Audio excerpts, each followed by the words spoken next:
Hi, Sharon Danley here, survivor, advocate, and beauty expert. I'm here to speak about the growing sexualization and objectifying of our children. Child drag queens, toddler beauty pageants, tween makeup gurus, what the hell is going on?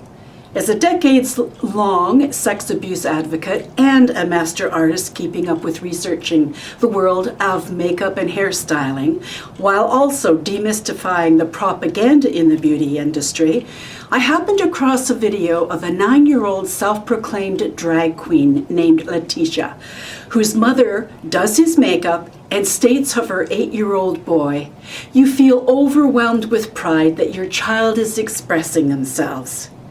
And RuPaul, once a MAC makeup representative and who now runs RuPaul's Drag Con, is also fostering this child's behavior.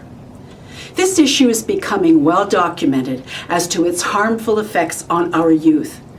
This boy made a statement at the Drag Con in New York that he would only have pictures taken with women who were lactating as he motioned with his hand over his breast. Talk about being gobsmacked. I know we've devolved massively, but now we are into warp speed, Mr. Zulu. This young boy has almost 1 million followers on YouTube and gets millions of views for his videos.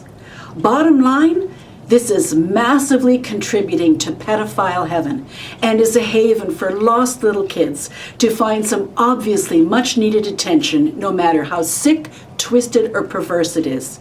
And these drag young'uns are learning the art of disrespecting women, and especially older ones, as effectively as their drag queen homies do. I remember when MAC used RuPaul to be their spokesperson. I wrote to MAC as a seasoned artist, stating how appalled I was, and that the infusion of drag art into the makeup industry was a dangerous move which needed further conversation, and that it was a passive-aggressive smackdown of legitimate artists and of women in general.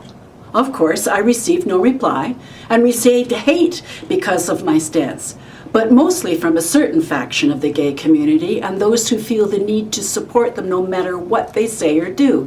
And no, I don't hate gay people. I have friends that are gay, and they also find this repugnant too. However, there are those in that community who declare we are so much sexier and better than real women posture, and that's extremely harmful and divisive.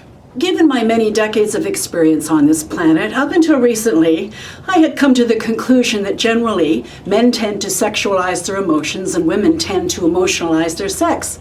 I've witnessed women being blamed for being raped or assaulted, and parliamentarians, the police forces, and court systems that do little to nothing to change things.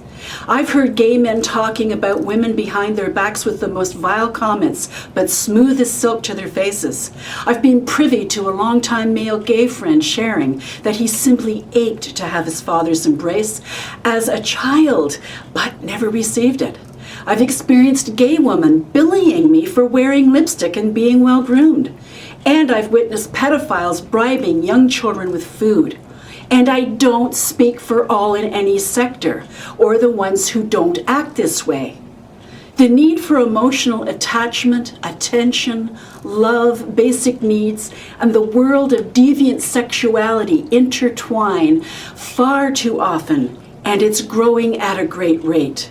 The emergence of tween makeup artists, toddler beauty pageants, child drag queens, fostering children to question their sexually emerging feelings that they could be born the wrong gender or in between, and more that is being supported by parents and far-left progressives is in fact child abuse, in my opinion.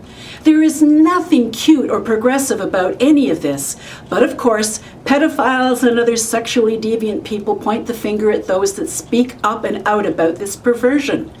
And now that drag queens are reading to children in libraries across the country with the system's blessings, and there is a newly formed drag club for kids, I have no words. Of course, it's one thing to express yourself, or to help correct children born with intersex genitalia, or who truly feel they are in the wrong body. and have excellent parent guidance and love. But the world has gone absolutely overboard, in my opinion, with young children who haven't the maturity to understand and who are in desperate need of healthy attention, love, and good guidance. So, sadly, they feel the only place to find it is on YouTube, the catwalk, or being outlandish in a variety of ways. So what's this got to do with aging and gray hair? Plenty. The next time some drag queen or flamboyant makeup artist comes at you with a brush and paint sporting that familiar attitude, run for the hills, because they often aren't well skilled in what they do. And they've way too often, they objectify women just as much as porn movies do.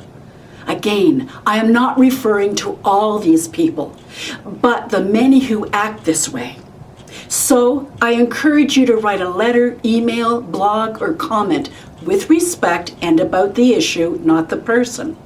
Dust off your own soapbox and speak up and speak out. Our young children, who are tomorrow's leaders and parents, desperately need our help and intervention. Are you with me?